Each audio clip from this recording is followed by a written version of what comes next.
A lot of people ask me my background, and though I've always been an artist, I've only been doing the sculptures for the last 4 years. But the interesting thing was that the work that I did as a photographer was very similar looking. They were angels and fairies that were scratched and looked like they also had a presence of the past. So my new work is really just more of a three-dimensional version of what I've been doing for the last 35 years. I wanted to do a piece that I didn't have to use a mannequin, but I wanted to figure out a technique that I could end up having a solid figure. So what I did was I came up with this technique of cutting strips of acrylic and with a blowtorch heating them up and then applying them over a form that I made. And that way then I pull off the form and you can light them from the inside, which was what I was doing at that time. I ended up eventually doing other things, painting them on the inside, coating them on the outside.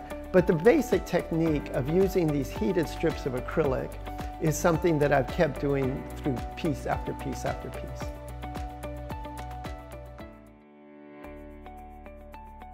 Somebody came up to me at a show I was doing and they said, "This work looks like you go to Burning Man." And I thought, oh, that's interesting. I said, well, do you go to Burning Man? And the guy said, no, but your work looks like it does. And I realized that actually my work did come out from Burning Man. And part of it had to do with that idea that, for one, a lot of the women that I saw there and that I knew actually do dress like this. So a lot of people think that it's somewhat of a, they're unusual, but to me they seem very normal.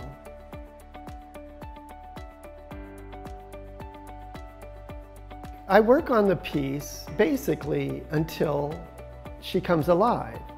That there's a point when you're working on a sculpture that you have everything done, but then it comes down to the face.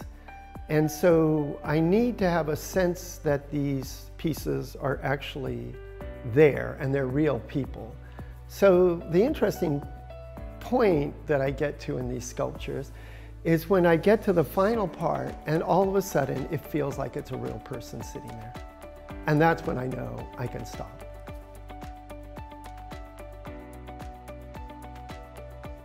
Some of the early work was based on goddesses or on mythical and iconic women. So I've done Eve, I did a piece that was Eve that was done in a modern way. I did another piece that was Joan of Arc done in a modern way. I also like to do angels, and the piece behind me is my latest piece. And it's a modern version of what an angel would look like. Some of my latest pieces I call my feral series. And these are either wild women or feral women. And what they are pieces as to what a woman would look like if she'd spent 10,000 years living in the forest or 10,000 years underwater. And these have been exciting pieces because I can take the elements of whether it's the sea or the forest or in the desert and then create these new creatures that are still basically women, but that are wild women. In the last 4 years, I've started to show my work, and I've started to pick up galleries in Santa Fe and Palm Springs and Napa and Big Sur. But what's really been great is the response that I've gotten from people, and especially women.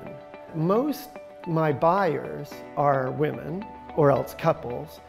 They seem to see a strength in these women, and that's been really encouraging to me because it's something that I feel as well with them. The evolution of the work is one thing that totally excites me.